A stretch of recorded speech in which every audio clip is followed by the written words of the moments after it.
What I do?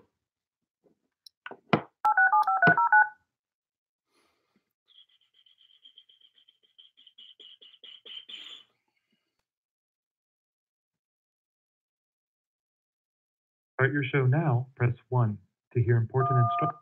Your show is scheduled to start in 19 seconds. It's good with y'all, man. BallHawk here, about to get the podcast started. So your show will go live in 5 seconds. 4, have some fun today. 3, 2, got a lot of different topics on the docket. When you need help or advice, you turn to your parents or a trusted friend for help. So why go outside of Virginia, your home, when you need car insurance? Able Insurance gives you individual attention and won't turn you away no matter what your driving record looks like. Giving same-day personal service in the state of Virginia for over 30 years. Able Insurance, 979-0814 is the number. AbleInsurance.com is the site. I want the whole world spin my record. Cheryl, the hoodie stars, check game. Stay free records. Oh, let y'all load up, man. We're going to get it started. 1 hour today. That's the plan, to go 1 hour today. That's it. Every time I say that, it'll never work out like that. I'm coming through a Cadillac and massaging. Yeah, constantly massaging. I got GPS, I be massaging. I catch poker fish cause I'm massaging. I like a macaroni plate, I be massaging. Even oodles and noodles. I be massaging. Straight out the ghetto, cause I'm massaging. I got ice around my neck cause I'm massaging. Even gold teeth, I'm massaging. A piggy big ice. What up, what up, what up, what up, what up, what up, what up, what up, what up, what up, though? Welcome to the BallHawk Show podcast. I'm your host, Ahmad Hawkins. I appreciate you rocking with me on this Wednesday for the live show. Streaming live on Facebook and YouTube right now. If you haven't subscribed to my YouTube channel, the new updated YouTube channel that's up and running, just go to the BallHawk Show. Just search it in YouTube and subscribe, man. Shout out to all the sponsors, Able Insurance, shutthehelupjuice.com. The podcast is now available on Anchor. So make sure you go to Anchor and subscribe to the BallHawk Show, one of many platforms that is available on. Make sure you go to iTunes, leave feedback, and help the visibility for the podcast. And we're going to jump right into it. Before we get started, man, definitely got to shout out Tony Harris. She made history, becoming the first female football player at a skill position to sign a letter of intent, accepting a scholarship to Central Methodist University in Missouri. Harris first made news when she was offered a scholarship in January 2018 to play football at Bethany College and NAIA school in Kansas. If you watched the Super Bowl, you actually saw her commercial that she had. She stands at 5'7", weighs 164 pounds. She plays safety. She's from Detroit, has been playing football at East Los Angeles College in California the past 2 years and will now further her college career at Central Methodist. Becca Longo, a kicker from Arizona, was the first woman to sign a national letter of intent at the Division II level or higher, signing with Adams State in Colorado last April. So getting a lot of reactions from Ms. Harris, who's been playing football since she was 6 years old. She played wide receiver and cornerback at Redford Union High School in Michigan. She missed the 2017 season at East Los Angeles College, but had 3 tackles and 1 tackle for loss in 2018. No, that's not a typo. She had 3 tackles and 1 tackle for loss in 2018, and she was featured in a Toyota commercial that aired during the Super Bowl. She has been in the spotlight on her journey since she received her first offer from Bethany College. So there you have it, man. So salute to her. Congratulations to her. And, hey, man, let's get it. That's what we do. Josh, hey, Bush, what's good with you, boy? Alkaline that body, boy. Stay young, man. Alkaline that body. So, yo, phone lines are going to be open now, 760-695-1106, since I'm only planning to stay on for an hour today. Topics for the show today. Of course, Johnny football. Johnny Manziel is in the news. He got released from the CFL team. I'm going to discuss that further. Did a little quick Facebook and YouTube video, but we're going to go in depth on the journey of Johnny Manziel, where he would go next. We'll discuss NBA hot topics and headlines. ESPN put out their top 25 under the age of 25. So we got to discuss that. Got in a little debate with my dog JaVale and 40, and we were talking about Russell Westbrook, and the discussion came who is the best point guard in the NBA. So we're going to discuss that, have some fun with that. Always got to discuss LeBron James. I mean, that's every damn show. I mean, he's the most famous athlete in the world. So you always got to talk about LeBron James. Got to talk about Duke basketball. I mean, they lost, but, when is Zion coming back? And amongst a lot of other things that we're going to cover in just this 1 hour show today. So I see my man JaVale already called in. JaVale, what's good with you? What up, though, Hawk? What's good, baby? Ain't nothing, bro.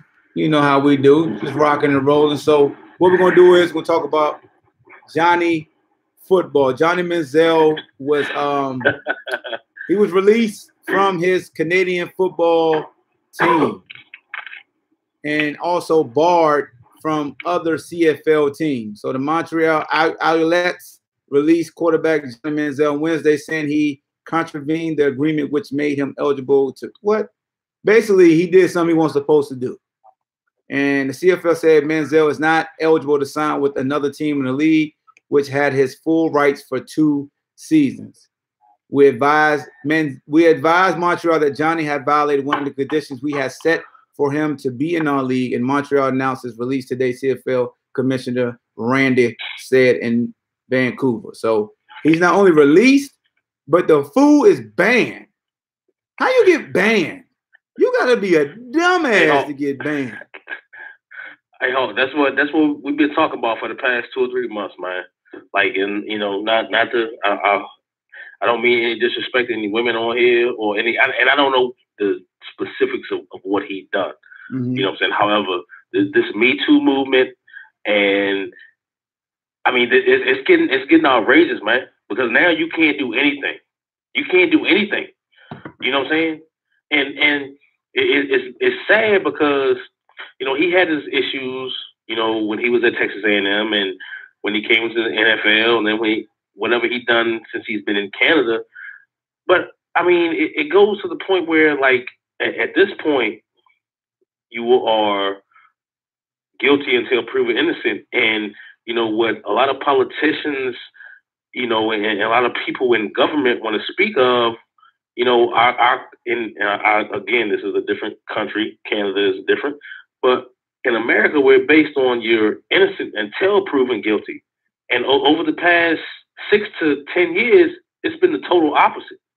It's been the total opposite. If anybody accuses you of something, you're guilty. You know what I'm saying? And due process is a thing of the past. Mm-hmm. I just read last night and this morning where Mike Bibby was accused of something, and he was fired as a high school coach. Yeah, high school coach. You know what I'm saying? Because you know what I'm saying? Because a woman alleged and accused him of doing something. So this day and time, man, and not trying to get too political, but at the same token, on your show, we go through a plethora of different genres. We have a president who has been accused of multiple things, and we have seen video and audio of him saying how he is, and nothing happens. You know what I'm saying? Yeah. Like society now is tremendously scary for, I would say, the black man more than anybody else, because if anybody comes out and says you do something, it's crazy. We live in the Commonwealth of Virginia. Our governor, had blackface and the KKK and his, even though it was, later on after his high school days, when he was in college, in law school, but that's kind of been pushed under the rug.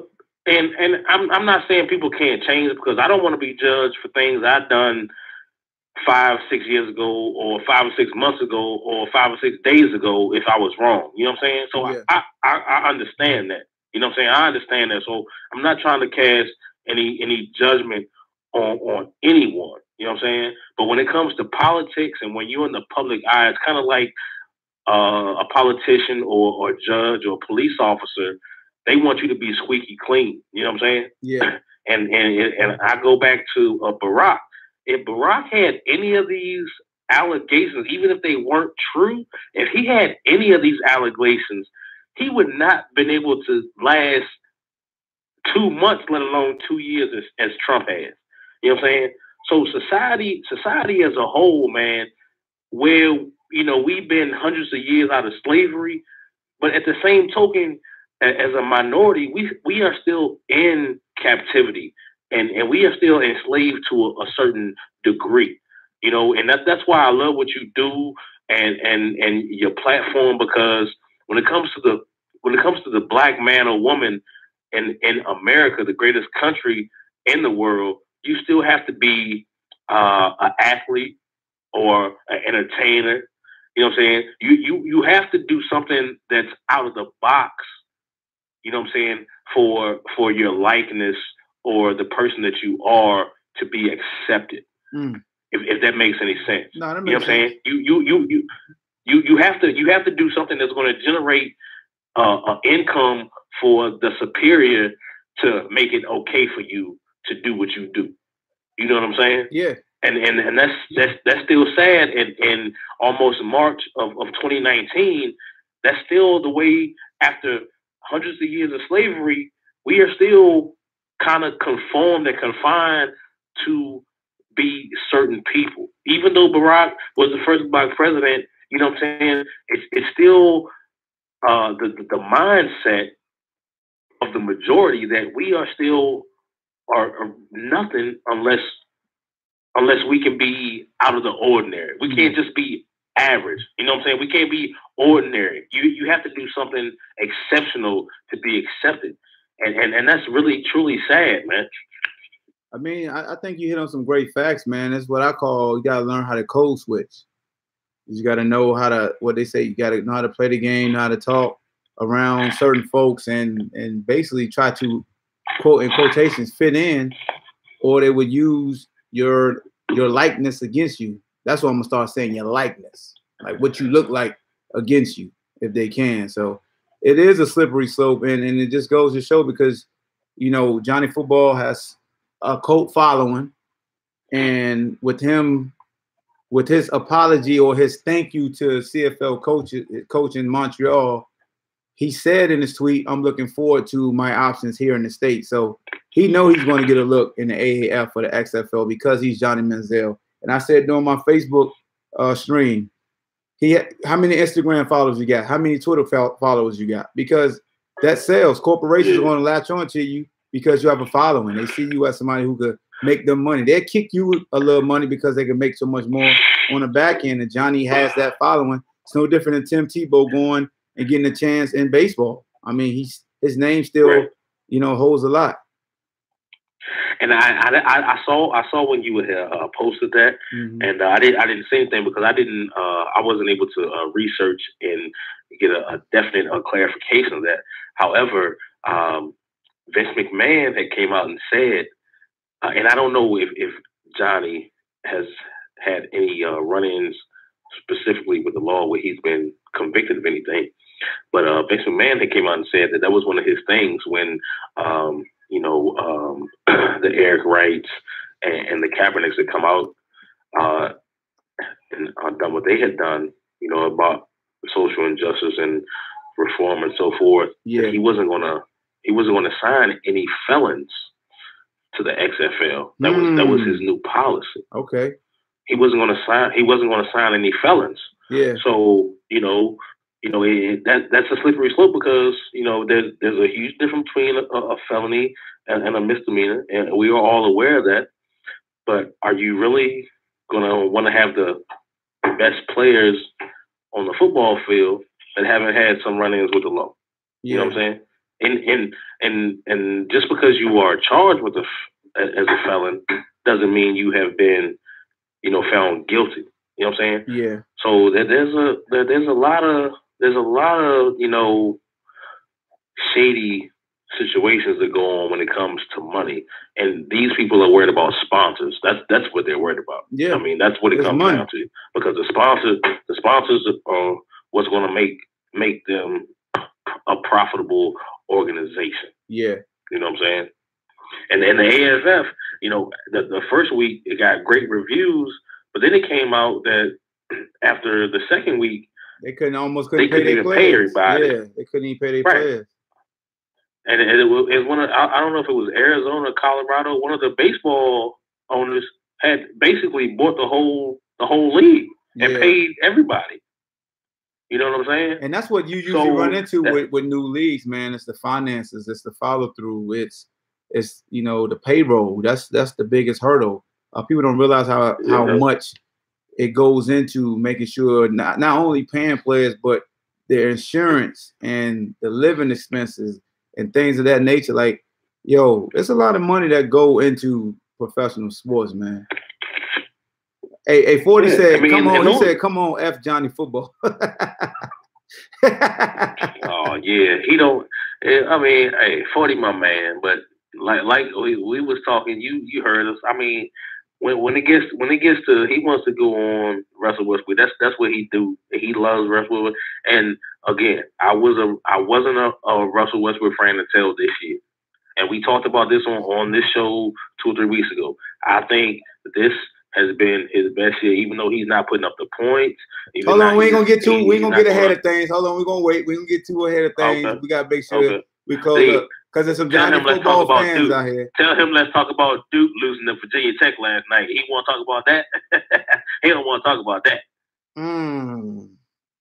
I guess we can. I guess we can go into that. I mean, so let me wrap up this Johnny football. Johnny football is gonna get another chance. We all know that he got a cold following. He privileged. Nobody cared. They say he got some type of mental, you know, he got something. He got bipolar, depression, ADHD, ADD. He got something they're going to say. They're going to want to feel sorry for him, and he's going to get signed to one of these lower leagues, and he ain't going to play in the NFL no more. Is Johnny football a bust? He's considered a bust.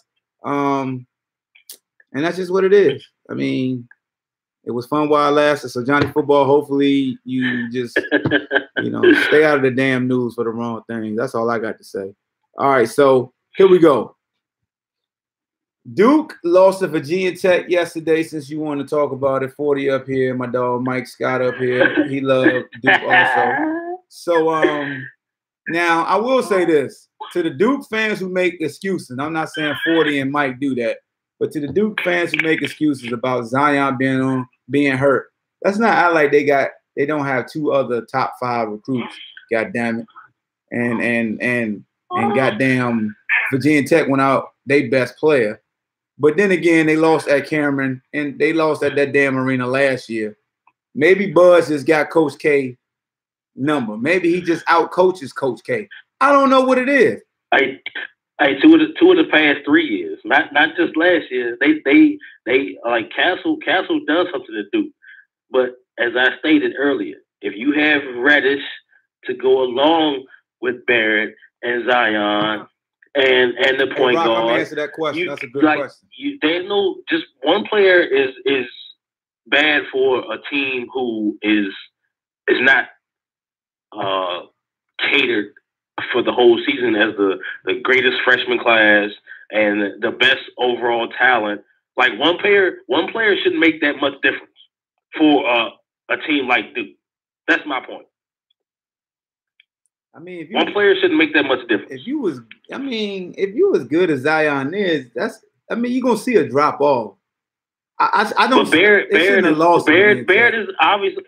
is clearly the second best player in college basketball, or maybe not college basketball, or this freshman class, other than Zion. I thought you said Barrett was better. I think he is. I said when it goes to the NBA and his game transitioning, I think Barrett is a better NBA player than Zion. That's what I said. Okay. Yeah. You said that. That's what I said. You said that.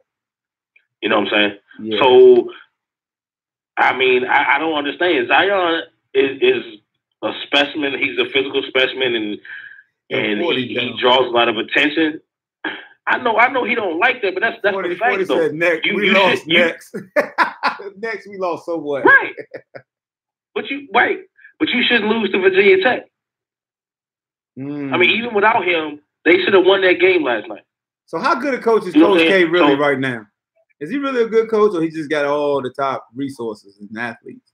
Does he really have a coach? I think he he gets the best. Hey, as we stated, I like to speak facts. Ooh. I like to speak facts. When it comes to Coach K, he was one of the biggest coaches who hated the one and done. He hated it, didn't like it, didn't want anything to do with it. He said he wasn't going to recruit players who were one and done. And then after he didn't for 3 or 4 seasons, he was staking. And then he said, "Oh no, the one and done is the greatest thing because he couldn't win without those top players." And this is Coach K. And that's the fact. What up? That year with Jess Capel. We got somebody on the line. We got somebody on the line. Okay. Somebody on the line for you. That's blasphemous.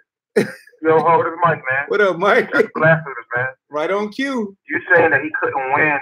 You saying he couldn't win because of the one and done. But Latham wasn't a one and done.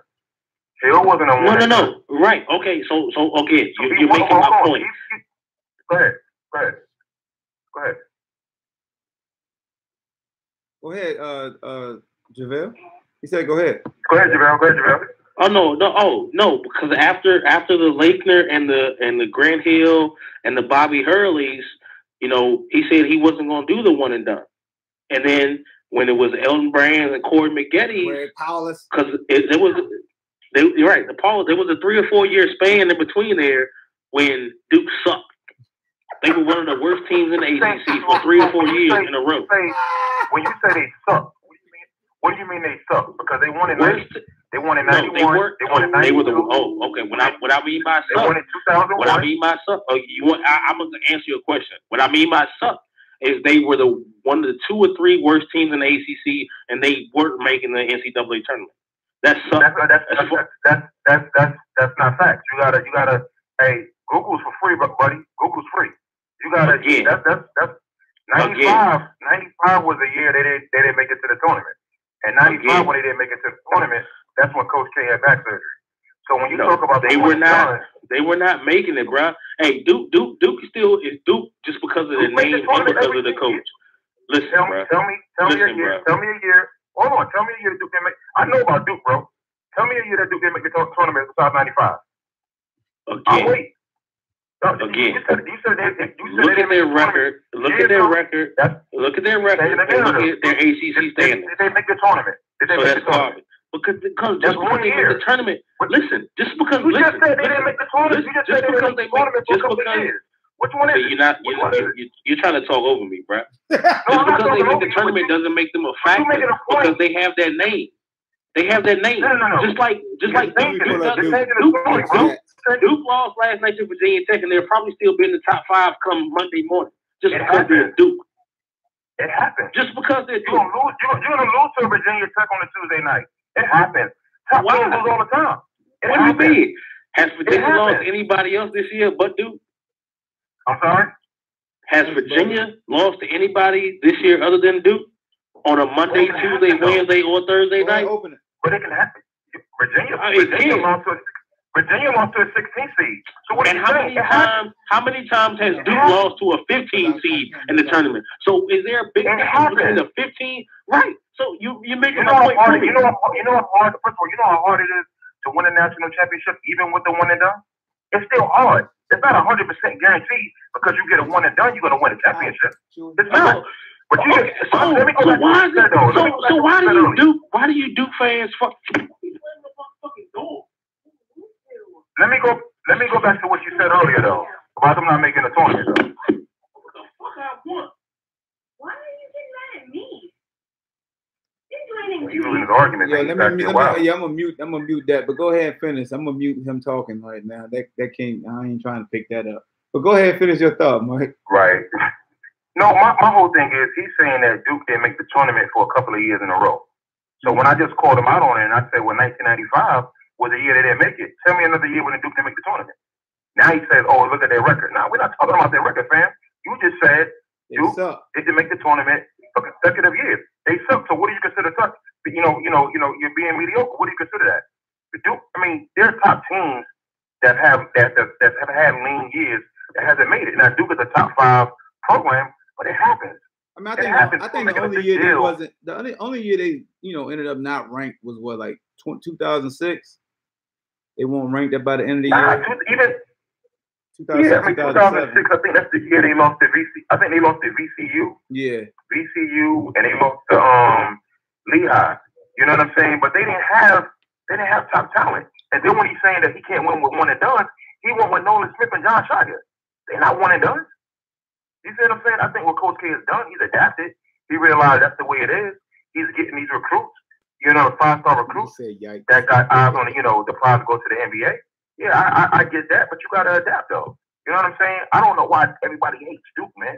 Coach K does it the best. He took what Calipari was doing and just raised it another level.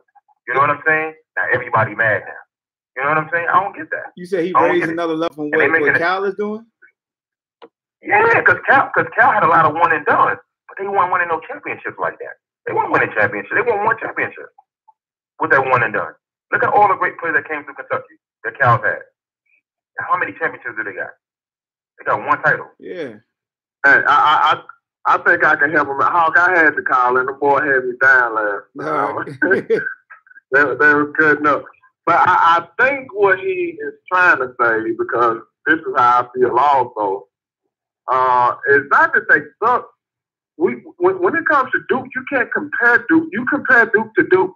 You see what I'm saying? Mm-hmm. And you compare Duke to Duke, UCLA, North Carolina, and Kentucky. That's it. You might can slide Kansas in there.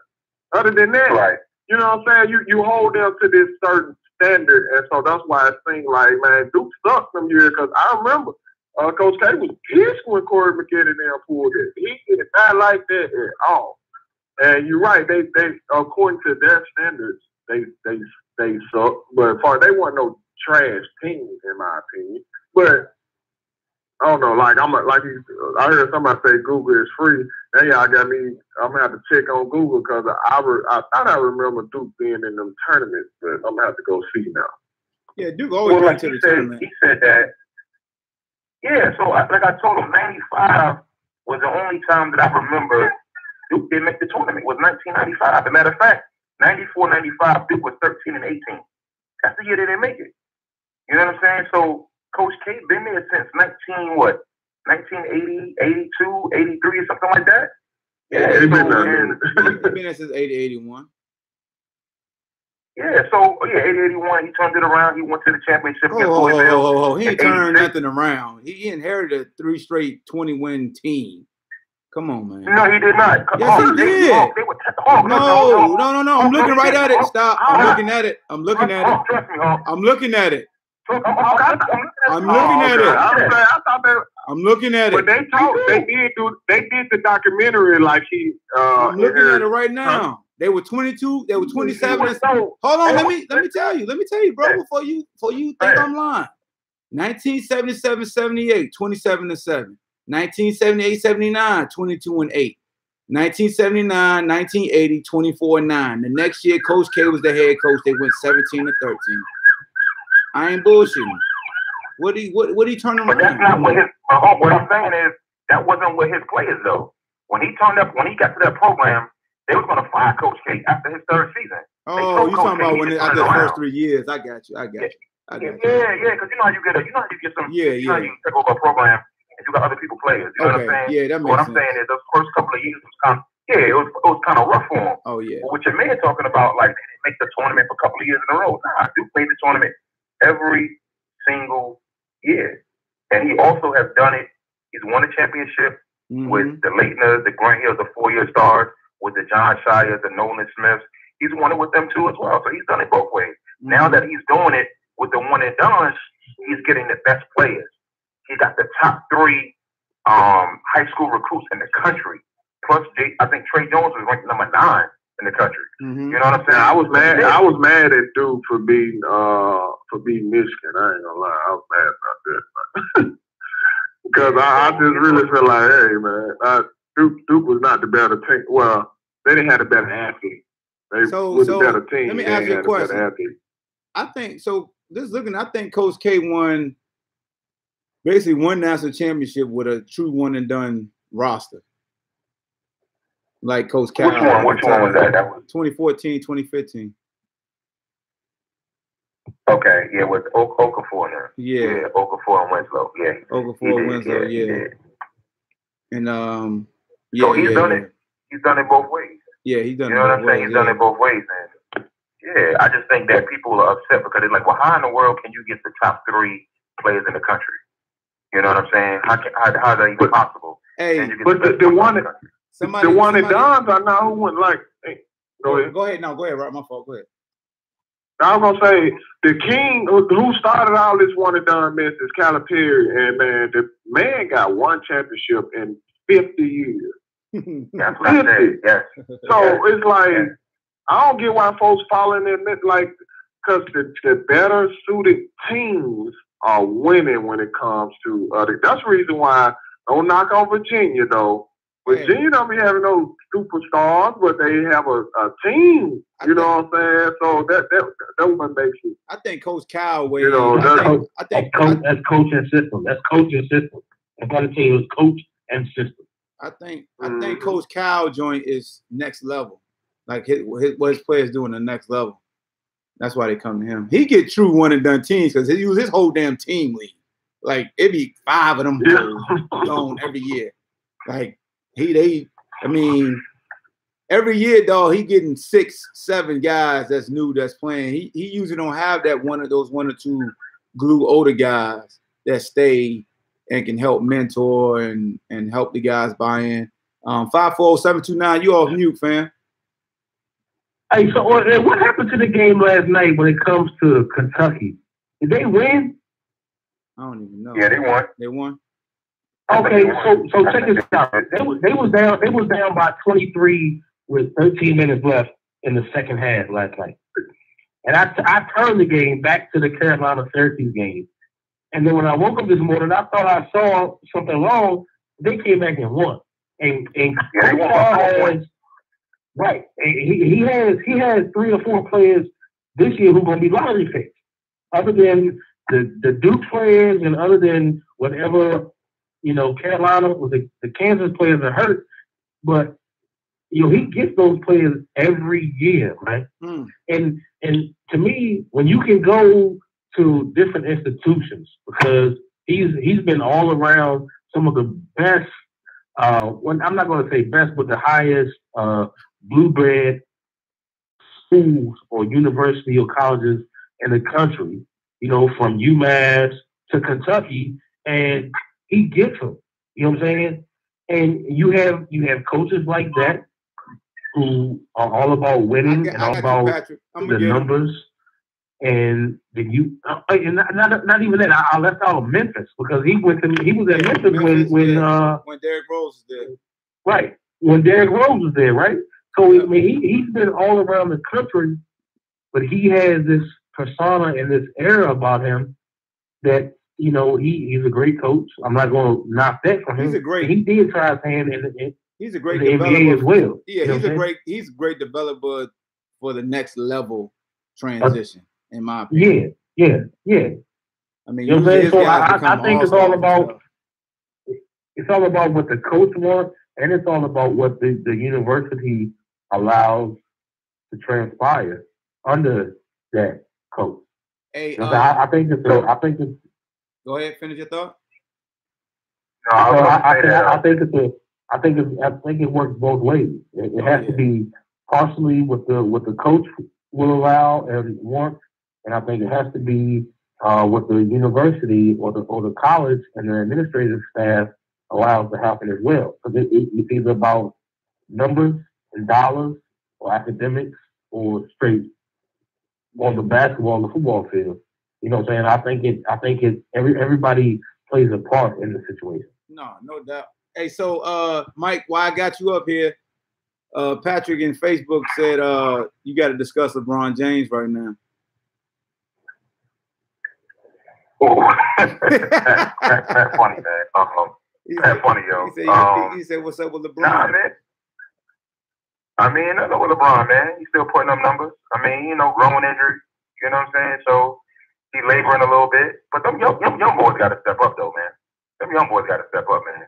It's as simple as that. You know what I'm saying? It's simple as that. But you know what they're gonna say though? They're gonna make the playoffs. It was harder in the West. Couldn't make the playoffs. He had an easy ride in the East. I'm waiting for that. His team was If they don't better. make the playoffs. His last I'm waiting for that. year was supporting cast or this supporting cast? Which one was better? Yeah, in your opinion. In my opinion, this support cast is better. Okay. I'm gonna keep it 100. I think this support cast is better. You know what I mean? Hey, Hawk, what's your man's name right here? That's Mike. I didn't catch that. That's Mike. Hey, Mike, can I ask you a question? And I'm a non-biased fan. I'm not a LeBron hater or anything like that. However, that ain't never good. No. I'm serious. No. I'm serious. I'll be legit. Do you feel that the way that Magic and the front office went about at the trading deadline, to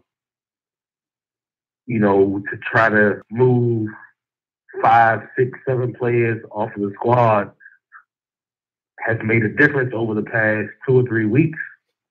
And at that time, when all these rumors came out, LeBron wasn't even back yet. He back, baby. He back. He was still injured, So do you feel that these players, and I know they're getting paid, they're millionaires, so they should, still go to work every day, regardless of what team they get traded to. If they get traded, they still going to make dollars, you know what I'm saying? And that's what it all comes down to.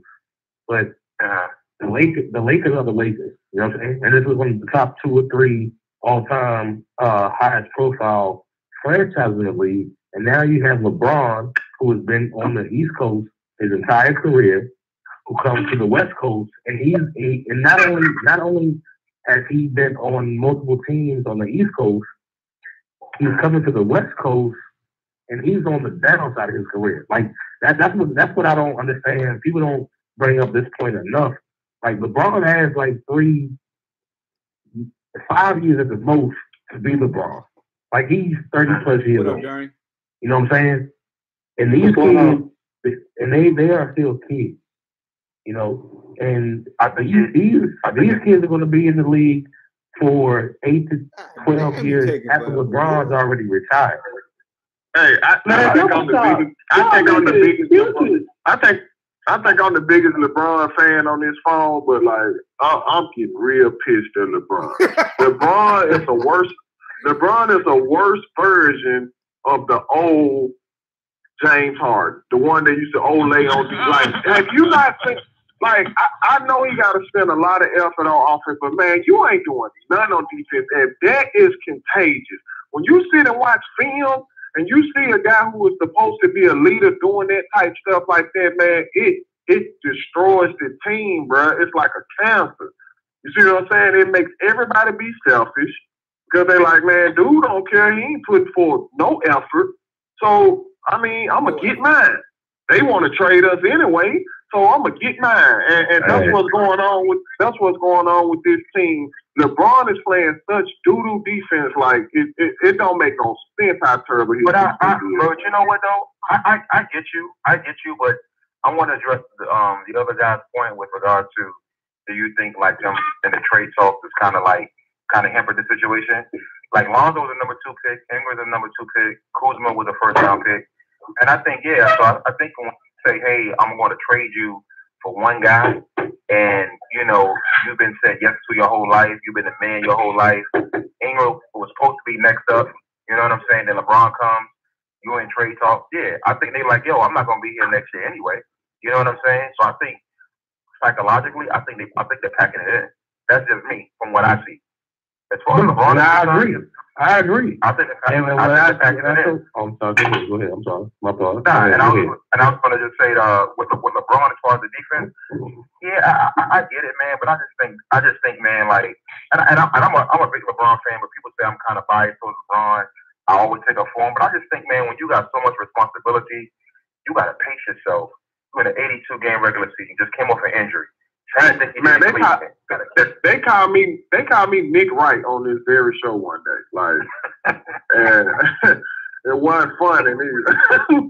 So, bro, if you just like, I'm watching the game against Memphis, man, and a lot of teams like the way LeBron.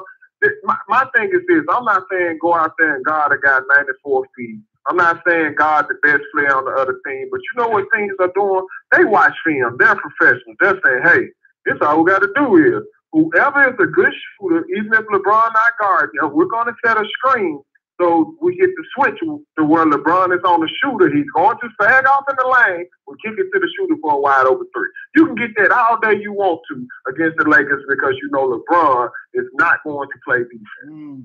And that's the biggest thing I think. And I don't like to compare.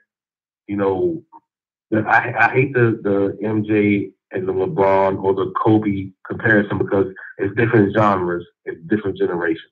You know what I'm saying? But what I will say about MJ, and as well as Kobe, they strapped up when it came to defense. Like that was a priority. Hey, was Jordan strapping up on the Wizards? No, again, we got. Hold on. See. Let me finish. You taking this out of context, out of narrative. I'm talking about in their prime. Jordan in his prime, and Kobe, and Kobe to me, in my opinion, Kobe is the closest player that we've seen to Michael Jordan. Bro, errors matter, bro. Again, it does matter. It does. When you can be on defense and you don't have to worry about hardly anyone shooting a three, maybe one player per team, and usually they want to go through the big man. It's less possession. Yeah, Jordan gonna look like a stud. I know one thing. The one time a player came into the league that had skills like today's players, he was crossing Jordan up, making him look crazy. So what you think would have been you talking about AI, but see, that's a different field. That was 10 to 12 years after Jordan's tenure. You know how many guys got Allen Iverson handles now? Could you imagine Jordan guarding Kyrie? Hold on. I respect what he does on the football field, but there are not several players in the NBA now with Allen Iverson's handle. There are not. Are you serious? Hold on. Before y'all keep going, we got a new call in 540-205 is unmuted, and then Darian is unmuted. So I want to hear them what they got to say, and then I'll let y'all fight after they done. So Darian and 540, y'all go ahead, say your piece. And I'm not trying to fight. I'm not trying to fight with you. I don't know if y'all want to hear what I got to say. Go ahead, say. Look, man, I'm about sick of y'all LeBron fans making excuses for this man. Never mind, the fight continues. Y'all be the same ones that be talking about how he take care of his body. He was playing so well, running the fastest pace with the offense. They were trying to recreate Showtime when he got there. That team was playing so well before All-Star break and trade deadline. As soon as Anthony Davis wasn't coming there, he would have had it packed it in. I ain't trying to hear none of that shit y'all talking about with this, oh man, he getting older. Oh, now he getting old. You know what I'm saying? He was shooting like, hey, you agreeing with me? And now you agreeing with me, Darian? I ain't trying to hear that shit, man. I'm not. Y'all hate the same stuff that y'all always try to argue about with the cards. It's now starting to hit y'all. And I'm like, I'm getting sick of it. Like, how many more excuses y'all gonna make? If this was Westbrook, y'all be killing him. If this was anybody else, y'all be killing him. I'm just saying. Hey, Darian, answer me this question. Going into free agency after the season is over this season, what's a better attractive landing spot? Would it be, because everybody talks about New York, but they just say the Knicks. But the last time I checked, Brooklyn was still in New York City. Okay? Oh, Brooklyn's home, but I mean, it's I'm talking about money wise. I'm talking because the players want money though. Everybody knows that them New York teams that rhyme are slime. They slow. Like if for some reason they're not supported, it's just the Mets. Okay. I hear you. But answer my question. What if somebody wants to be different? Because before KD went to Golden State and Clay and Steph was there and Draymond, nobody thought about going to San Francisco or the Bay Area playing for the Warriors. Nobody thought about that. Golden State has history though. Like hold on. Let me finish. No. I'm gonna answer your question. No, because these kids right now in the NBA, they weren't even if they were. I was 6-7 years old when they had to run DMC. You know what I'm saying? With Tim Hardaway and my man, the coach at St. John's. Chris Webber and all them. No, not even Chris Webber. No, not even Chris Webber. Mitch Richmond and Tim Hardaway. That's Live 95. I'll never forget it on Super Nintendo. Live 95. But these guys in the NBA right now, if they were born, they were way too young to even know anything about them. They don't know anything about that. So they weren't born. They weren't born yet. Right. So when you talk about history, the history in the NBA comes from the Lakers, the Celtics. You know, these franchises who have won multiple who have won multiple, championships. So what I'm saying is, when there's a new, okay, let's go from that genre. Let's go to the Miami Heat. These young kids coming up in college and NBA, they know about LeBron and Dwayne Wade and Chris Bosh.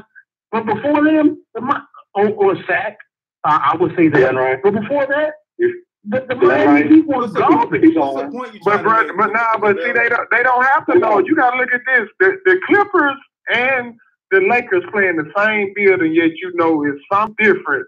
They're in the same city, same building, but for some reason, people just didn't want to be a Clipper. No, because the Lakers are the Lakers because of Showtime. That's the only difference. It's because of Magic and Kareem and Worthy. That's the only difference. And plus, the owner they had, who was a clear racist, and that set them back another 5 to 10 years. That's the difference. But it's the same market. So right now in 2019, they're going to be able to still make the same money. Hey, but JaVale, and that's what these young guys care about. JaVale, so here's the thing, JaVale, because I think you made some good points, but I think the market still plays a role overall with the media and the nightlife, because San Antonio, every era wins the championship, and you don't see people clamoring to go to San Antonio. But New York has this mystique. They got the Rucker. It's New York City, big city of your dreams. It's just the Garden is Madison Square Garden. Okay. Let me answer you, Hope. I respect that question. How many free agents have you seen clamoring to go to New York? You haven't seen many, even though that's the biggest city. That's the biggest city in our country. Other than Los Angeles, the last biggest free agent was New Melo. York and Melo Chicago. wanted to get there. Melo got there. But Melo is from. So Melo is from the East Coast. Hold on. And then you had the next biggest free agent was LeBron. LeBron went from Cleveland to Miami, from Miami to Cleveland, and then to LA. And then you had KD going from OKC to Golden State. So why didn't LeBron, if New York, if it's all about money and the market, why did LeBron go to New York when he had a chance? What does LeBron do off the court? What does LeBron do off the court? I'm sorry. What does he do now? It was time. It was time. You got to forget. Phil Jackson was there and said that BS about LeBron and his posse. That happened. Phil messed a lot up. New York is a bad franchise, though. New York is a bad franchise. And Kyrie kind of caught him off guard. LeBron wasn't even though he was doing them 2 years with the player option. LeBron wasn't really planning on leaving like that. But them boys got Kyrie had wanted out. That's all China. He got hit like LeBron Ball got hit. He didn't know his son was gonna go steal in UCLA and all that. And you see what I'm saying? He had to adjust to it. He had to go in Europe and play.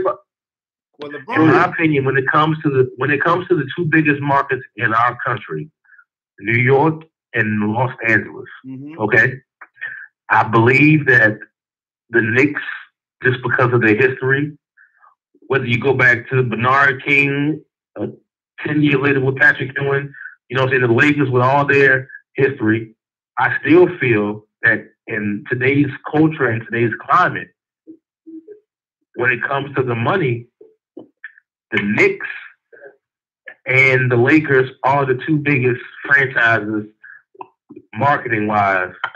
But I don't feel that the Nets or the Clippers are too far behind. And going into this off season, they are two of the franchises with the most money to spend. Yeah. So when everybody says, oh well, KD and Kyrie, this, that, and the third, or Kawhi is from LA. So just because he's from LA doesn't mean he wants to go play with the Lakers. If he can make the same amount of money with the Clippers and change that organization and that franchise, we're talking about an introvert. People are. Kawhi's an introvert. So I understand that. I understand that. That plays a role. Okay, I feel that there's a lot of different.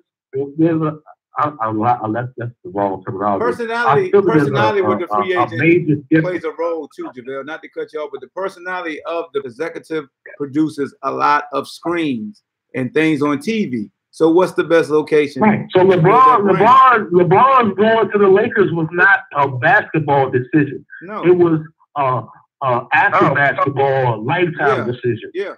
It had nothing to do with basketball. But that brand, it had something to do. It had something to do with basketball. It was the best. No, it did not. Decision. It was the best decision for both. Basketball-wise, LeBron would have got the same amount of money and the same amount of endorsement, regardless of whatever city he was. He's still at a legendary franchise, though. Let's not be naive. He's at a legendary franchise too. That still plays a factor. Yeah, it's a legendary franchise. Plus, he gets the best of both worlds. Man, them players, before he got there, everybody thought it was something in Ingram and Kuzma and maybe Alonzo too. Like, why not go there with them guys? But this man wanted to go. He just wanted to get rid of them 2 weeks ago, bro. That's my point. That's my point. I mean, you act like things don't change in a relationship. They do. When you find out, okay, hold on. Go ahead, speak up. This man knew this. I got a question. So, like, the New York Knicks, they're talking about the market and the franchise, right? Yeah. And me personally, I think the New York franchise is overrated. People say it's iconic. But since '73, when they won their title, what have the Knicks really accomplished? Thank you. So that's my point. So what's the difference? What's the difference between the Nets and the Knicks right now? You want to know what it is? It's because of Spike Lee and because of Michael Jordan. People want to make their team. See, Jordan legacy takes a chink in the armor if you really be honest about how tired the Knicks really was. Because I don't think the Knicks was that great of a team. All they had was Spike Lee causing a scene on the sideline, pumping Jordan up to go crazy on their team.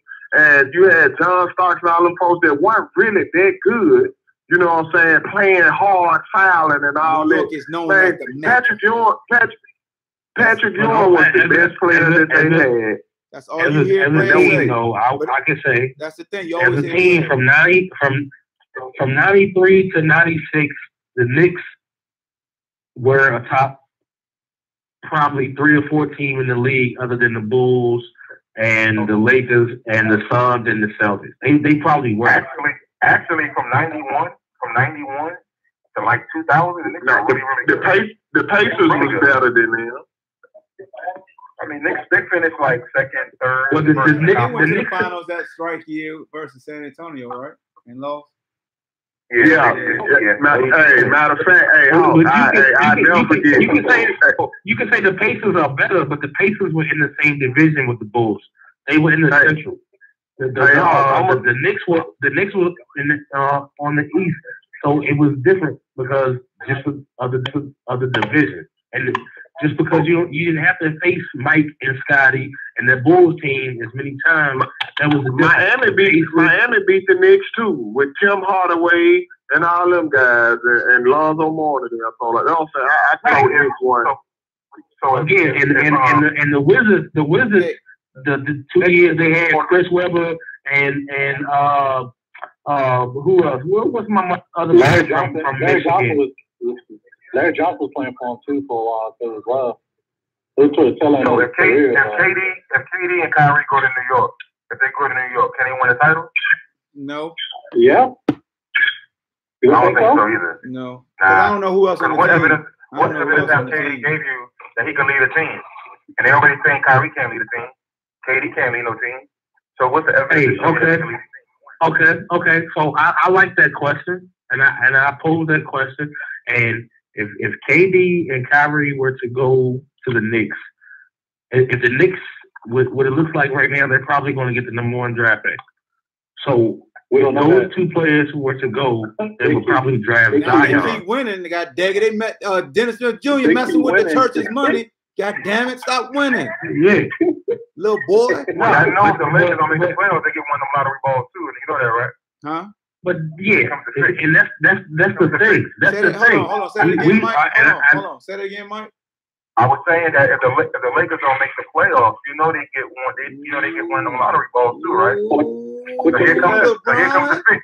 And we don't get to see the actual lottery. Oh, the Lakers getting it. I mean, the New York gonna get it. Then we can't see it. It's rigged, like y'all say.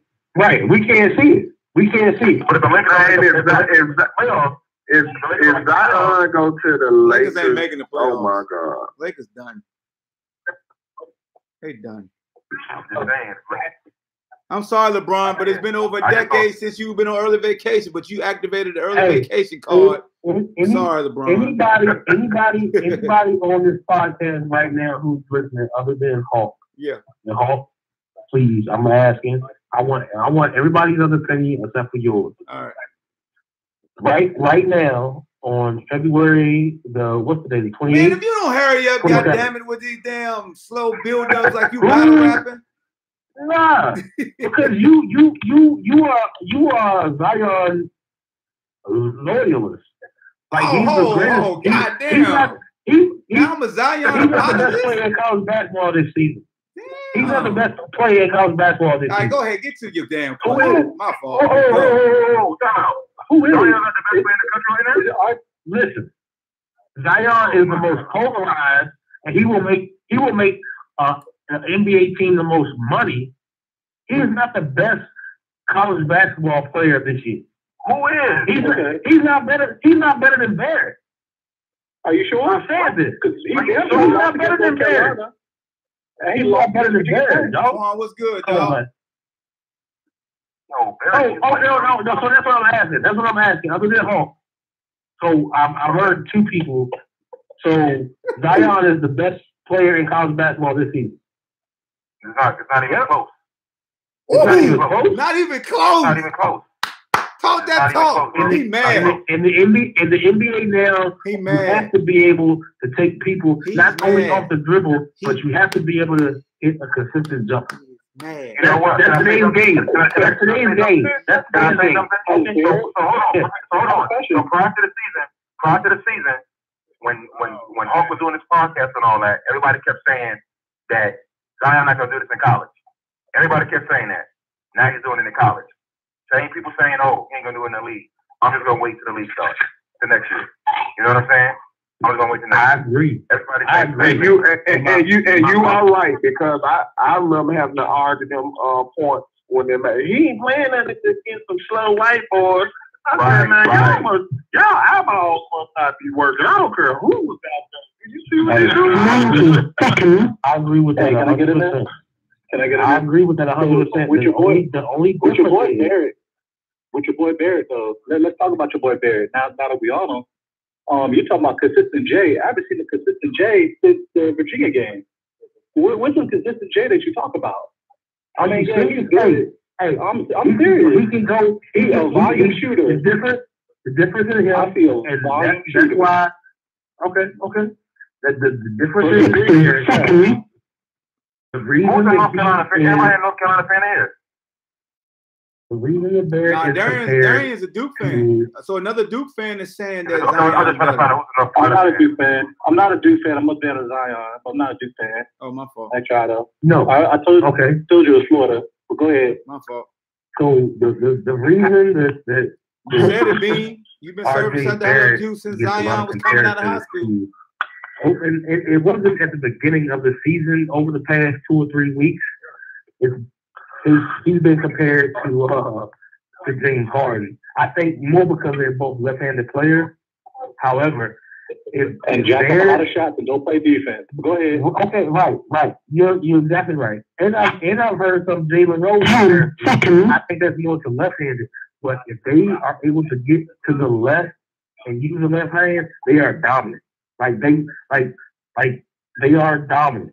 And James Harden was like that at Arizona State, and Barrett is like that. And Jalen Rose, even though he had what I feel is the greatest supporting cast in the past 30 years, other than this year's Duke team as freshmen, if they can get to their left hand, they are dominant.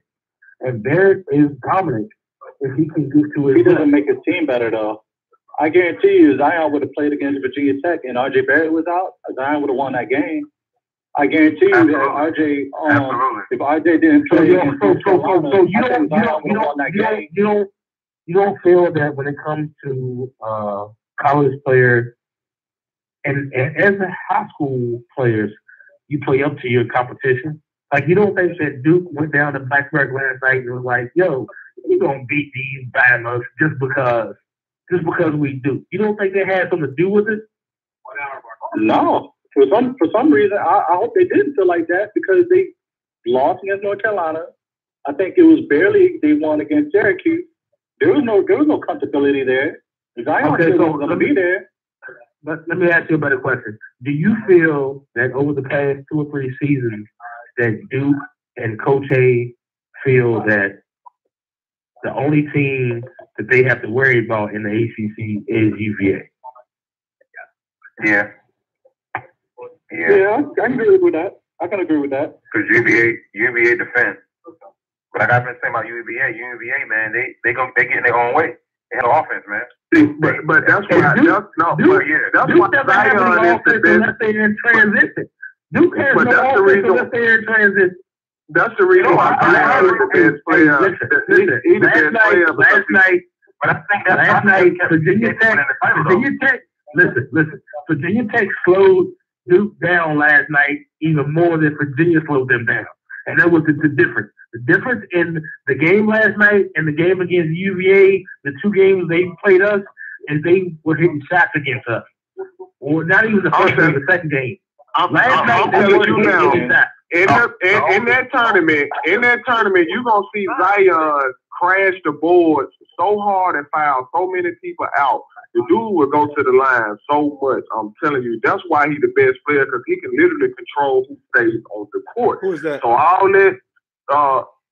Okay. What I mean by that is he could just keep on putting your players on the bench because when he go up, he goes back up and rebound the ball on the second tip better than anybody. Like he a rhino. He just moves people without even bullying them out the way far as pushing them. Like with Zion. Okay. I put to you like this. Hold on. Go ahead. My fault. Go ahead. When Zion's on the floor, they actually pretend that they can play defense. I even watched the game yesterday, but I can guarantee you that Virginia Tech kept going right down the paint like a damn freeway. Yeah. Because the boy Barrett does not play no goddamn defense. Neither does Cam Reddish. But they're good at helping. Last year was in Zion is actually checking somebody. And that's crazy because Coach K takes pride in man-to-man defense. I remember he used to never play zone back in the day. Well, I think it got better this year, though. Their defense is better than years past, though. I'm going to say way this. Better I'm going to say this. If Zion was playing and RJ Barrett wasn't playing, Blackshear ass would have fouled out quick. And that's who was killing for Virginia. I told you, he going to foul people out. Barbecue goddamn chicken. Because Duke fault was they were selling for jumpers. You could just keep going to the damn cup. Like, go to the cup versus Virginia Tech. Like, get to the basket. He jacket. Everybody talks about, And my last thing is this, and I'm going to let y'all talk. He compared RJ to James Harden in college. You can't make that comparison. James Harden wasn't a jacker. James Harden averaged like 12 shots a game.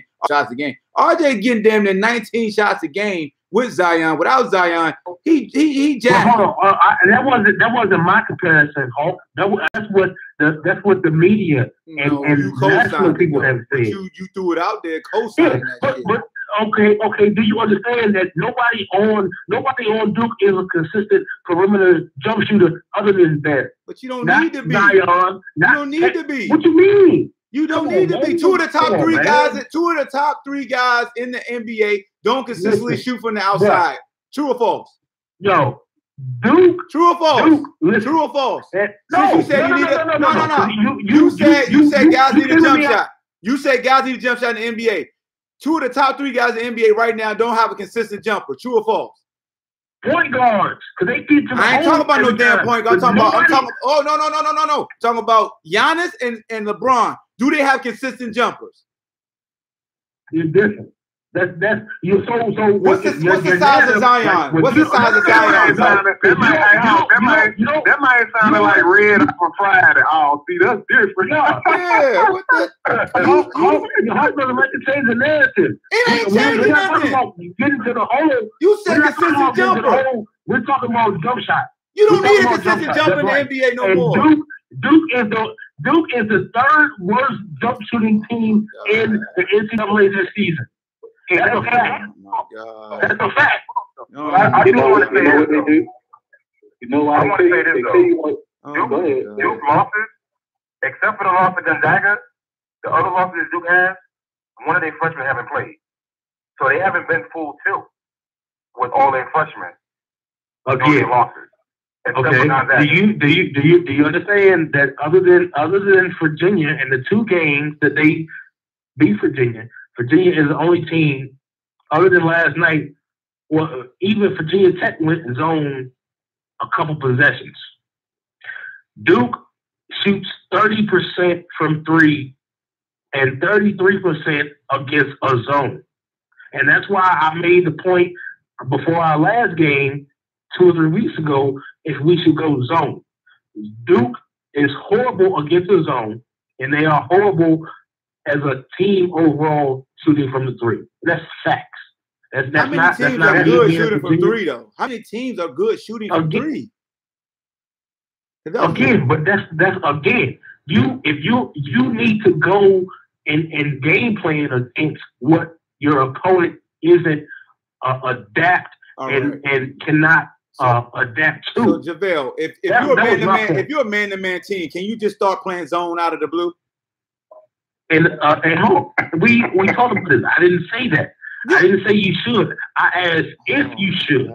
Bro, if you should. You just made a reference like all you gotta do is go zone first. You just made a reference like go zone because they can't shoot. But what's your point? A lot of great coaches switch. There's a lot of man-to-man coaches. If the team they're playing against, they're not great or they're not even compatible to doing that, right, they would change. I got a question for you, JaVale. That's all I'm saying. When we played Louisville, right, and it was up by 10. It was up by 10. They started playing that bum ass 1-3-1. What happened to them when Hunter got back in playing that bum ass 1-3-1? Playing that zone. Louisville. Did we come back? Yes. That 1-3-1 actually helped us come back, right? Yes. You just can't throw zone out there. Listen to me. Can I answer your question, Hawk? Louisville is the closest team in the ACC to us as far as offense and defensive strategy. That's a fact. Defensively, and that was the only reason. Defensively, they are not offensively. Defensively, yes. Defensively. They run a version of a pack line. You saw what happened when you took a pack line known team and put them in zone. What happened? They don't know the responsibility. And what happened was in my opinion, not yours. I'm not discrediting anything you say. In my opinion, the second half, Coach Tony made adjustments at halftime, and then it reinforced to the kids that, hey, we see this every day. We see this defense every day. And they were playing 1-3-1. What are you talking about? They don't see 1-3-1 every day. But again, no. It wasn't a 1-3-1. The 1-3-1 let us back in the game. What are you talking about? That's the whole game. Dude, they were up by. Hold on, JaVale. They were up by 12. They went to a 1-3-1 to start the second half like they did part of the first half, and we started cooking their ass when we put Hunter at the low block, and Kihei was bouncing past it to him, and then Kite started going crazy, but Hunter started killing that 1-3-1. It wasn't the whole game. Bro, listen to what I'm saying. Listen to what I'm saying. They were up by 12. They went to a 1-3-1, and we went on a run. So I don't care about the whole run. What it means is we came back when they went to bad decisions. They went to a damn zone, like you said. Go to a zone. Go to a zone, right? The zone helped us out. Yes, I understand. I'm not trying to argue with you. I'm just. My point is this, Javale. Here's my point. You make it look like I'm trying to come at you as Here's my point, Javale. Let me tie this up. Here's my point. You stated that sometimes coaches you gotta go zone. And my rebuttal is if your backbone is man to man, and that's what you practice, any coach will tell you, you just can't throw a damn zone out at your team and expect them to execute it. We were not hitting the three the first half. It wasn't. That's the difference. We weren't hitting. We were down by 10 at halftime. We weren't hitting the three. That's the difference. Isn't that every defense? Isn't that versus us in the pack line? No. The pack line of people not hitting threes, so they beat us. We're the best. We are the 1 or 2. Other than Virginia Tech, I think we're the best shooting team in the ACC when it comes to threes. And because what? And it's because of what, JaVale? They're not hitting them. Because people get good looks versus the pack line. They just don't hit them. Right. So, when it comes to the Duke fans, when it comes to the the UVA and Duke games, not even the first game, the second game when it was in the Ville, they were shooting lights out, and they don't shoot like that. They don't shoot like that. They haven't shot like that all year, all season. So there's different ebbs and flows to every game. It's totally different. And when it comes to that game Saturday against Louisville, they were like that was the best team in the first half against us other than Duke. And when they came up the second half, it was a total different team. It was a total different team. All right. Well, the reason if UVA is going to win, to go to the Final Four, it's not going to be because their defense is bad. So it's going to be because their offense let them down every year, every single year. Isn't that everybody though? Isn't that basketball? If you don't score, you don't win though. Isn't that basketball? But no, but not necessarily. But what I'm saying, in particular, UVA, we know the defense is going to be there. But when you need a bucket, who you going to go to? That's the reason why I don't think UVA is. That's not true. That's not true. It is. I watch them every single year. I think UVA. That's not true. Time out. When we lost to Syracuse, we wasn't going to Malcolm Brogdon when we needed buckets late, and then they were just hitting more shots because Malcolm was cooking that second half. Last year we didn't have our go-to guy. He got hurt. We want to go back when it comes to I'm gonna say this when it comes to Duke fans when they talk about Zion not being there over the past several seasons when it comes to the NCAA tournament, and this is what I pray, and I'm a religious and God-fearing man. But I pray that we don't have an injury over the next 2 weeks because what has happened to UVA over the past several seasons is our best player or one of our top 2 players has gotten injured, whether it was Justin Anderson with his wrist, whether it was Isaiah Thomas, Isaiah Wilkins, or last year when it was Drake. Like so for you Duke fans to say, "Oh, we've had to be without Zion over the past 2-3 games," okay, I respect that and I understand that. Okay, but UVA has been a number 1 seed 4 out of 5 past seasons, and we've lost our best or most important player. So I don't like to use injuries as an excuse. Okay. But when it comes to this season, right now, Duke are our only 2 losses. I respect that. I respect Duke. The first game was by 2 points. The second game, Duke shot lights out. So if anybody right now can say that Virginia is not a top 2 or 3 team in the country, they are being biased and they don't want to face the facts. Y'all have always been. I'm not saying that. I had UVA in the Final Four last year. Yeah, y'all always been a top-ranked team. But y'all always nut up in the tournament. But what I'm saying is when they lose, when UVA loses, regardless of last year was our first bad loss in 20 minutes. I'm not talking about last year. I mean, last y'all play that team 10 times, they're going to beat them 9 out of 10 times. I ain't talking about last year. That was it. But again, like I said, let Mike finish. Go ahead, Mike. What I'm saying is, Hawk, in terms of that, what I'm saying is, when UVA loses in a tournament, like they lost to Syracuse, they only score 62 points. When they play Michigan State, they only score 50-some points. What I'm saying is that when UVA is good in the regular season, when they're 28-2 with this, that, and the other, and all that, I always say every year, what's going to stop UVA is that their offense, they're going to miss shots. They're going to continue to miss shots. Who's going to be their go-to guy? And that happens every year. Okay, so I'll go back to your Syracuse point. They're still an ACC team, right? And we have beat Syracuse twice that season. So Jim Boeheim and his staff had already had game plans against us again. Maybe we can play them 3 times. But what I'm saying is, and I get that, but what I'm saying is, it's still your offense still didn't do anything, regardless of what it is. What is the difference? Boeheim had tape on UVA. Bennett had tape on Boeheim in Syracuse. It's the same thing. You have to adapt and adjust. All I'm saying is, it's true to my point that every year that UVA loses is their offense. It's never their defense, though. It's never their defense. So what's the difference? What's the difference in UVA losing in the first round last year as a 1 to a 16 and UMBC, and Duke as a 2 losing multiple times to a 15? No, I'm not talking about that, bro. I'm not. It's not. No. I'm trying to make the comparison. What's the difference? Because that's all I've heard over the past 10 months. So here's the thing. The Duke team that loses to Lehigh. The Duke team that loses to Lehigh, that loses to VCU, and Belmont.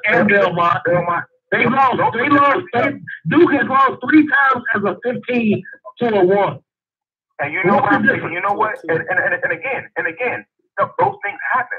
What I'm saying, he's not dissing us. What I'm saying to you, though, what I'm saying to you, and I ain't even talk about this. When you be in a tournament, y'all have a 1 seed or a 2 seed. Y'all go through the regular season. Y'all win the ACC regular season. Y'all do it every single year. But when y'all play those top 16 teams in the NCAA, y'all offense shuts down, bro. For some reason, I don't know what it is. What you're saying is the game we lose. What you're saying is it's been over the past 6 or 7 years. So here's the thing. It's just been under Tony Bennett. It hasn't been UVA's tenure. So it hasn't been UVA's lifeline. I get his point, JaVale. Hold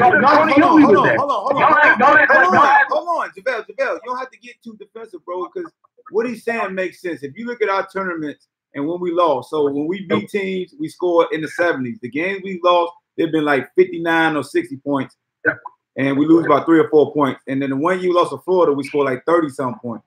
So what he's saying makes sense. Like, there's always that side of the ball that has to continue to carry, because when we score upwards of 70 points, we're basically going to win. It's almost like that's the cap. If you play Virginia and you keep them under 70, your chances of winning are damn near double versus them scoring over 70. I think that's all he's saying. Oh, I'm not dissing UVA. I'm not dissing them because they're a good team. I'm just saying that when the tournament starts, I'll be like, yo, is UVA offense gonna step up? The first, second round they do, when they get to that Sweet 16 or Regional 8, that's when it happens. You know what I'm saying? I don't know what it is. I have no idea. I don't know if it's because y'all not getting the best players or whatever the case may be. I don't know, but it just happens every year for some reason. That's all I'm saying. It's called under pressure. What you guys need to understand, and I'm just gonna say this, and I'm gonna be quiet because my boy's about to come on in a few minutes. But I think that I really think that Dre is probably, to this point, Dre is going to be the best NBA player other than Klay Thompson that Tony Bennett has recruited. Okay. I really believe that, and people don't understand that. You know, they talk about UVA and this and the third. We've had situations with players getting suspended and not being able to play or be on ground. Jack Salt is our only true senior this season. Like if it was like any other program next year, we would what we have coming in next season, we would really dominate the country next year. And it is what it is. It is what it is. And I'm a fan, and I'm biased. But I love because it's different for me. It's different for me because all my family and friends are Carolina or Duke or Georgetown fans, and I've been a UVA fan since I was born. And what I have experienced over the past 5 to 7 years, most people can't even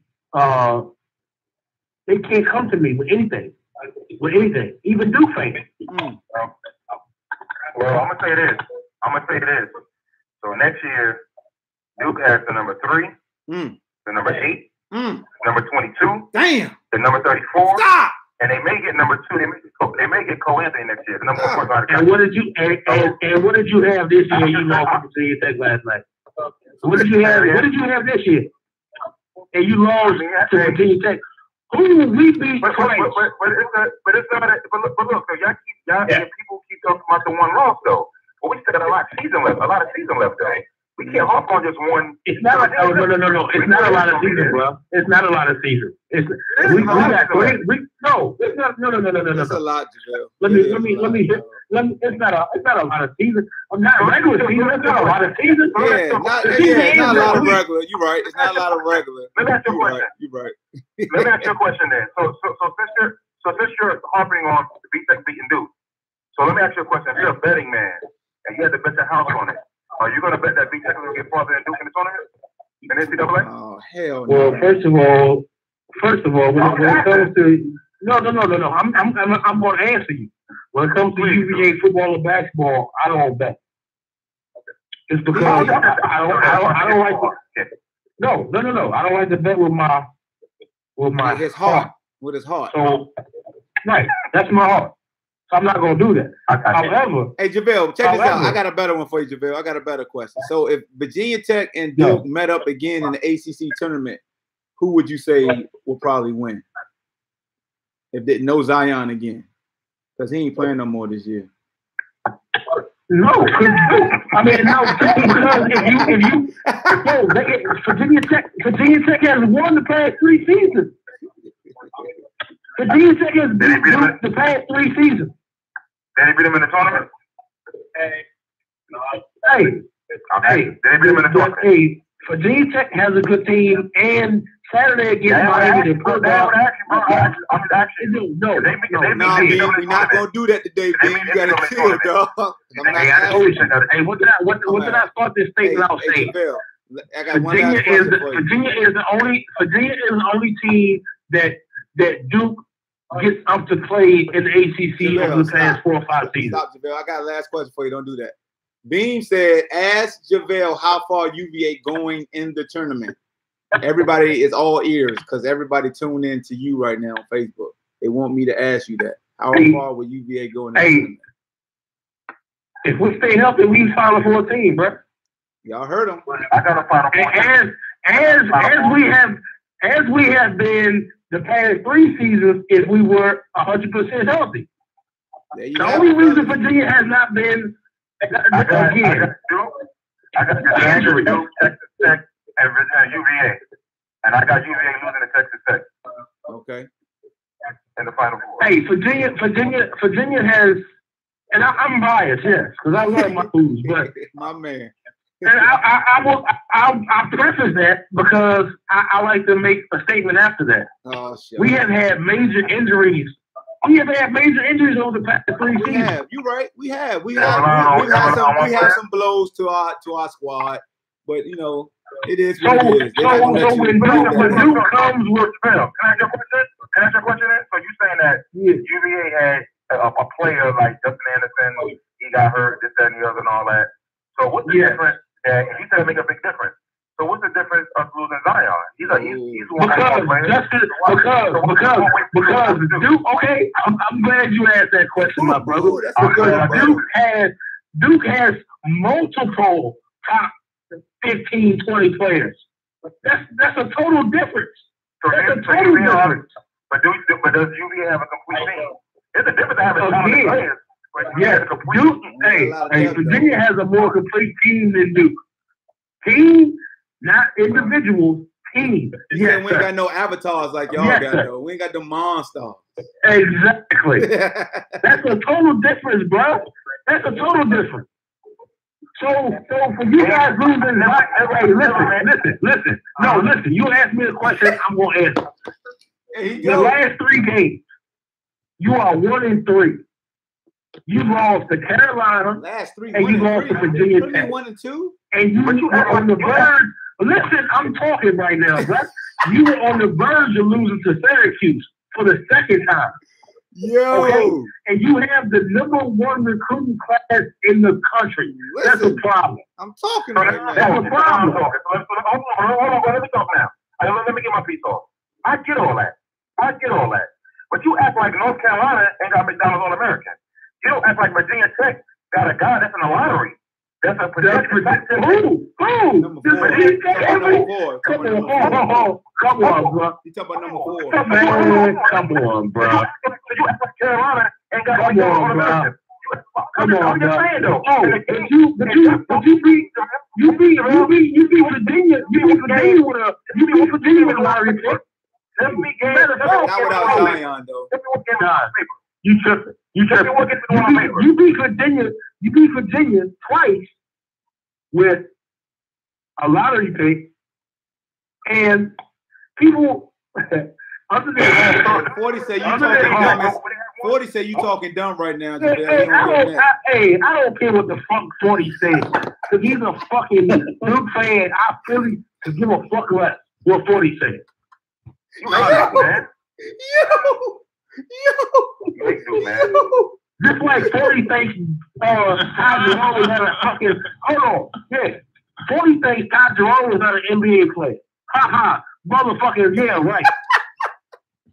Ty Jerome was going to be a fucking lottery pick next year. Ty Jerome was going to be a lottery pick next year. Ty Jerome might leave this year, dog. He's 23rd on a lot of big goals. Exactly. So I don't care what Duke fans think. I like basketball fans. I don't give a fuck what Duke fans think. This whole podcast, so excuse my language. Well, you talking to 2 Duke fans right now. All your comments towards Duke fans, towards Duke is negative though. So are you a basketball fan or are you a Duke hater? Which one is it? I told people before this season started that Ty Jerome was the best point guard in the ACC this season, and people fucking laughed at me. But it isn't. What you mean? But it isn't. What you mean? It isn't. Come on. It isn't. Name me a point guard. Name me a point guard right now that you no. You asked me a question. I'm talking to you.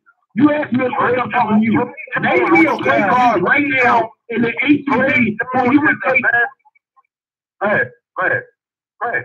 Name me a point guard in the ACC right now who you would take as an NBA general manager before Ty Jerome. I'll take Trey Jones all day long. You a Duke fan. Hey, give me that. You fucking crazy, dog. The same question that you just asked on the NBA big board, as a footman, it's just Trey Jones going ahead of Ty Jerome. Ty Jerome. And you know why? If that's the site you're looking on, that's just because of you. Ty Jerome is much better.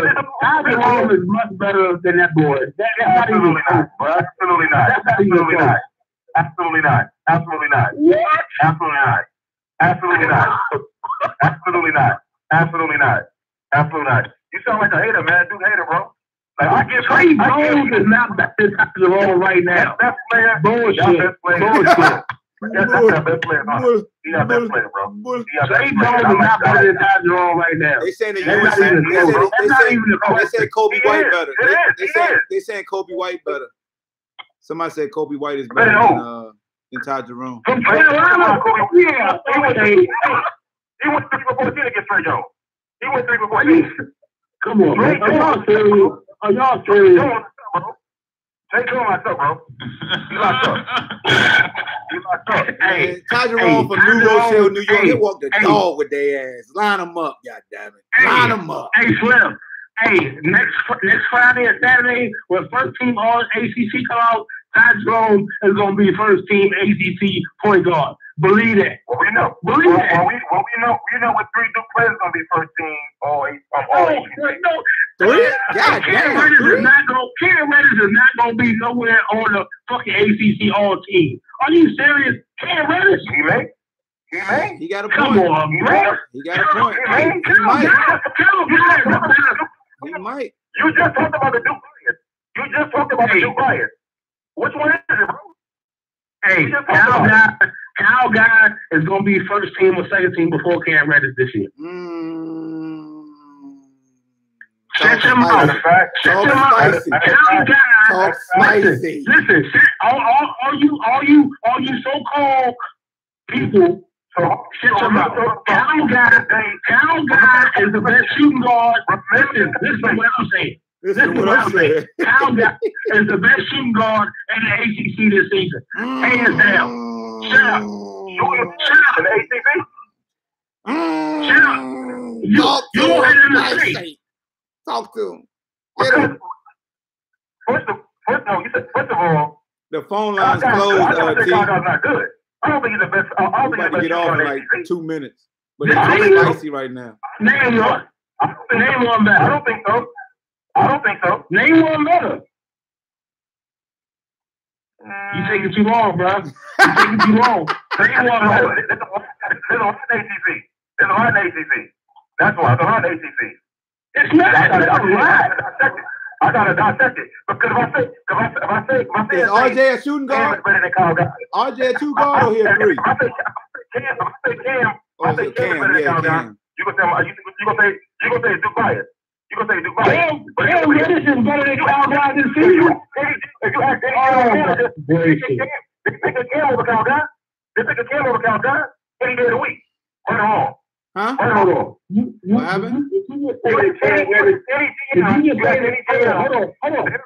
just say that Cam Reddish is better than Kyle Guy, did you just say that? Absolutely. Well, I tell you what. Kyle Guy is a finalist for the Naismith Award, and Cam Reddish isn't. So shut up. So what you tell me does not make sense. Trust me, everybody's a finalist, though. No, everybody's not a finalist. Everybody is not a finalist, man. Come on, man. They come out with worldwide. Talk. I ain't in it. They come out with worldwide. Cam Reddish isn't on this list, bro. Cam Reddish is not on the list. He's gonna get drafted. Is he gonna get drafted? Is Kyle Guy gonna get drafted? Damn. I ain't stutter. You heard it. Well, I'm not a fan when it comes to you, but Hawk tells me that it's about again. So you change the narrative. And your boys how the narrative changes. We didn't talk about NBA players. We were talking about NCAA players, right? Right or wrong? We were talking about NCAA players. We were talking about NCAA players. You talking about NCAA? I asked you a question, bro. Kyle Guy is a better college basketball player right now today than Cam Reddish. Okay. So he's a system guy. Oh, okay. Again, the narrative, right? So, okay, don't fuck with me on that. The narrative. I can't listen to the college basketball player. He's a better player. Cameron's a better player. He's a better player. He's a better player. Hey, do you know that if Kyle Guy comes back to UVA next season, he's going to be the most prolific three-point shooter in ACC history, even more than JJ Redick? Do you understand that? Do you understand that, man? Cool and all, but he can't shoot threes when he gets in front of there. So what does it matter? Come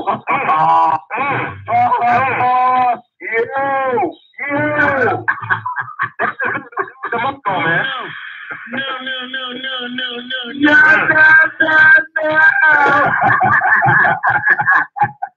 Yo, hey, yo, man, y'all some dirty damn dog. Y'all worse than Tay-Rock and goddamn Sue Surf, you gun title ass dude. Leave me in there alone.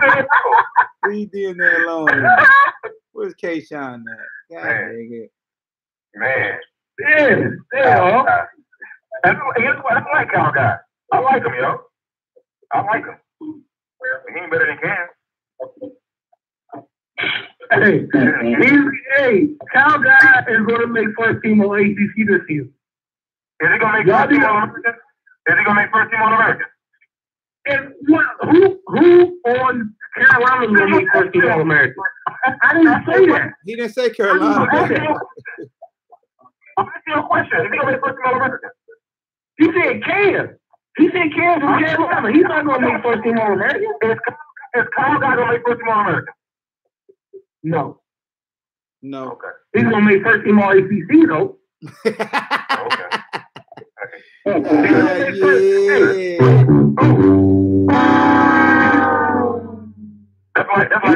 first team all ACC. I get it. Hey, Cliff. Actually, you're gonna have the two Duke players in Barrett and Zion, and then you're gonna have Dre. And actually, I'm not even gonna say Kyle Guy's gonna make it, because Barrett and Zion are gonna make it. They are. And hey, don't forget Morant. No. Hey, yo, we got like 2 minutes left in the show. 2 minutes left in the show, man. We like to wrap this up, but I definitely enjoy this. I'm gonna have to cut this up and make this his own video right here. Good Lord. That was classic. Hey, for real. If any of you guys think that Ty Jerome is not an NBA player for 10 years, you guys don't know basketball. I'm not gonna say I like Ty Jerome. I like Ty Jerome. I like Ty Jerome, but what's my man who played at Maryland and played in the NBA? Blake, yo, we talking about Blake. We talking about Blake. Yep. Hey, you heard my podcast say that. If Steve Blake, no, I'm joking with you. I didn't hear that. I'm joking with you, guys. I'm just joking. If Steve Blake can play in the NBA for 10 years, Ty Jerome definitely is a 10+ year NBA player, and that's real talk. That's real talk. Well, it's a good thing Ty's 6'6", 6'5". You know, that helps a lot. And then he's smart and he can catch and shoot. So, you know, as long as he get trained, he got that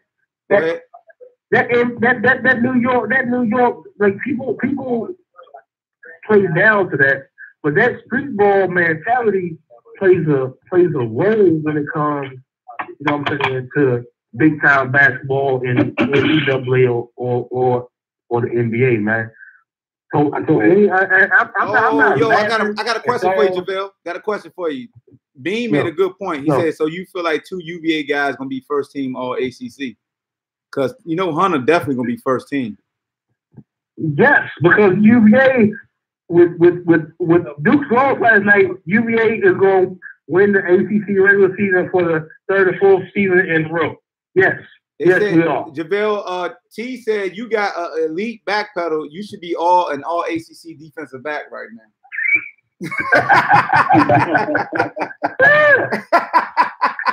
Hey, come on, man. Hey, yo, they getting at you, dog. And when we stop stream, you gotta go check the stream, dog. They getting at you, man. Don't let. And Bowman really killing you. I don't worry about Bowman. What you think about Bowman again? What you think about Bowman again? He's a Duke fan. How you feel about him? That's my man. No, how you feel about it? I'm not gonna do this. You hit it with the Johnny F. Because he's a Duke fan. He's a Duke fan. But when it comes down to it, you know what I'm saying? He's a OKC / Boston fan, so he don't got a whole lot of credibility to me. You know what I'm saying? And like I told him, they lost to Virginia Tech last night, who we beat twice. So for all you Duke fans, including Bowman, shut the hell up and suck on this. Shut the hell up, Duke. And suck on this gallon of shut the hell up, Duke. A gallon of that hole. A gallon of that hole. 1 minute. Finish. Go ahead. Finish. Shoot you said Ty Jerome is like one of the best point guards, right? Do you know he did it? No.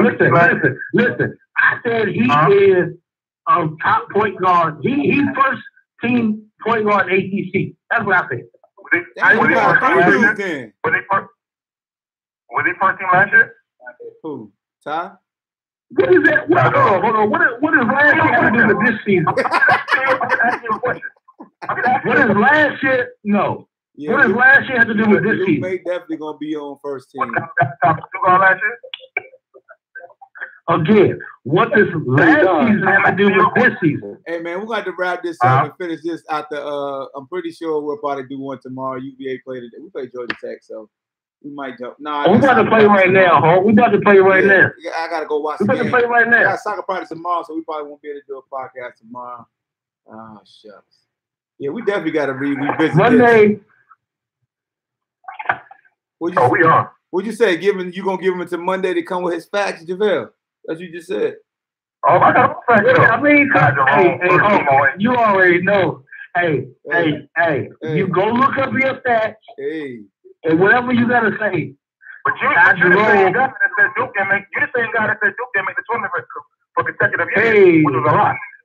Hey, all I know is, in closing, you can be a Carolina fan, you can be a Duke fan, you can love Coach K, at least you can love Roy Williams, but all I know is, hey, the Wahoos, what up, dog?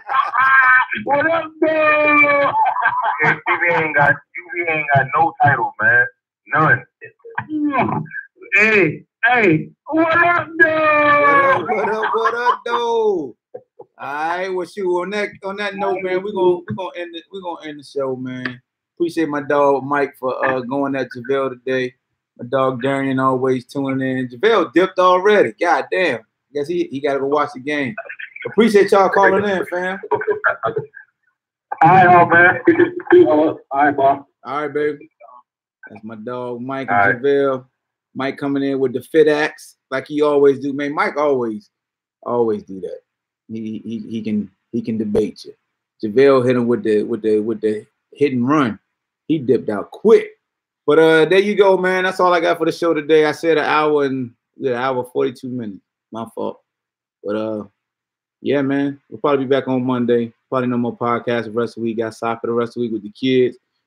You know the motto, good is the enemy of great. Be great in everything that you do. Make sure you subscribe to the podcast and to YouTube. And everybody, you know what we do. We stay massaging when we leave this. Jane, where you at, baby? I want the whole world spin my record. I'll let y'all, man. Cheryl, the Hooded Stars, check game, stay free records. Oh, shorty girl, for the deaf and I'm massaging. Bad news, either be massaging. I got a city, I be massaging. Pinky rings on my finger.